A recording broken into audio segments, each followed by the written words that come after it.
नमस्कार. पतसंस्थेत व्यवहार करताना केवायसी हा शब्द आपण सगळ्यांनीच ऐकला असेल, नाही का?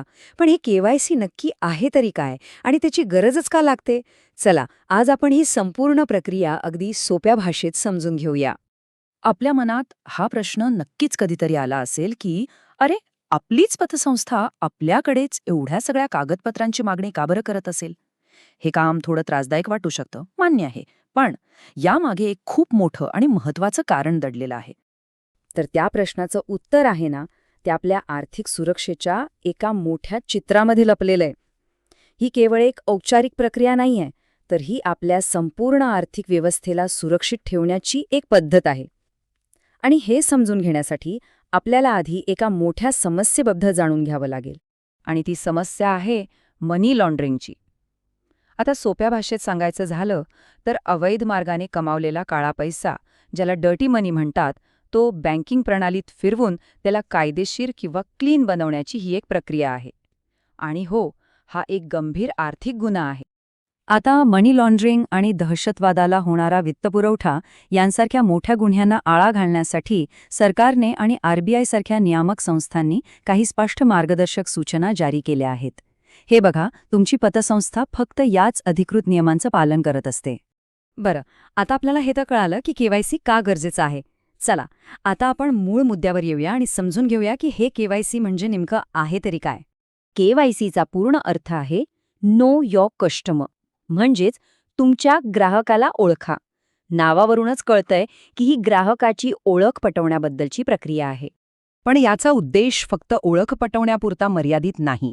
केवायसीचा मुख्य उद्देश म्हणजे ग्राहकाची खरी ओळख आणि पत्ता तपासणं, त्यांच्या आर्थिक व्यवहारांचं स्वरूप समजून घेणं आणि त्यातून मनी लॉन्ड्रिंगचा काही धोका तर नाही ना, याचं मूल्यांकन करणं. यामुळे हे पक्कं होतं की सगळे व्यवहार कायदेशीर मार्गानेच होत आहेत.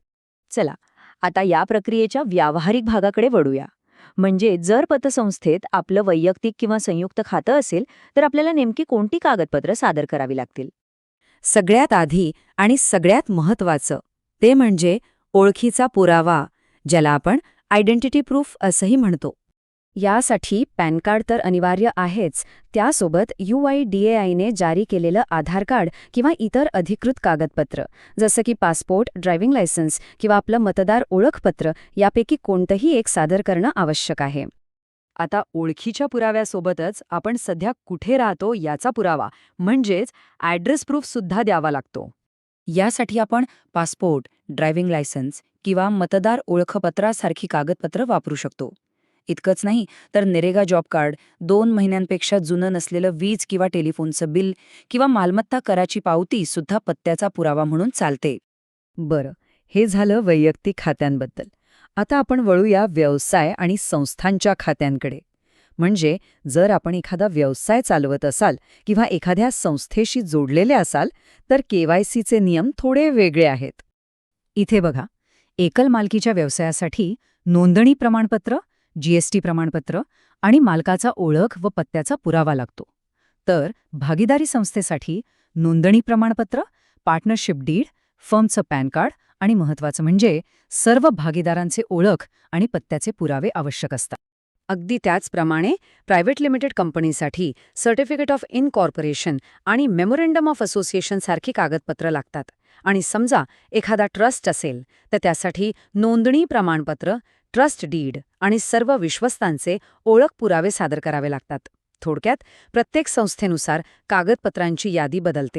आता एकदा केवायसी प्रक्रिया पूर्ण झाली की आपलं काम संपलं, असं अजिबात नाहीये. काही महत्त्वाचे नियम आणि जबाबदाऱ्या आहेत, ज्यांचं पालन करणं आपल्या सर्वांसाठी खूप आवश्यक आहे. लक्षात ठेवण्यासारखी सगळ्यात महत्त्वाची गोष्ट म्हणजे केवायसी ही एकदाच करून विसरून जाण्याची प्रक्रिया नाही. आपली माहिती वेळोवेळी अपडेट करणं हे बंधनकारक आहे. म्हणजे जर आपल्या माहितीत काही बदल झाला, जसं की पत्ता बदलला, तर ते पतसंस्थेला न विसरता कळवणं गरजेचं आहे. पण समजा जर आपण ही माहिती वेळेवर अपडेट केली नाही, तर काय होऊ शकतं?